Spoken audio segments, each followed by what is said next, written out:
इकबाल कहना इल्म बे इश्क अज़ता होतियां और इल्म बा इश्क अज़ला होतियां। इकबाल कहना जी इल्म होवे इश्क रसूल तो बगैर, इकबाल कहना ये तो शैतान की तरफों है, जी इल्म होवे इश्क रसूल नाल ते ए रहमान की तरफों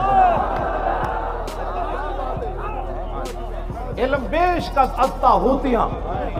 इकबाल कहना इश्क तो बगैर इल्म होवे ते तागूती। ये इनको बड़ा इंतहा पसंदी हो गई। मुमताज को ऐसे नहीं करना चाहिए था, मौलवियों को ऐसे नहीं करना चाहिए था। मौलवी अंदर बैठ जाएं, मस्जिदों के स्पीकर उतर जाएं। इस्लाम अमन का दर्ज देता है। बर्मा की बच्चियां क्यों चीखी थी? शाम में क्या हो गया? कुछ भी नहीं हुआ। वहां अमेरिका बड़े मुहज़्ज़ब तरीके से आया और उसने वहां बम बरसाए, अफगानिस्तान में बम बरसे, कुरान जला, कुछ भी नहीं हुआ। मौलवियों को क्या हो गया?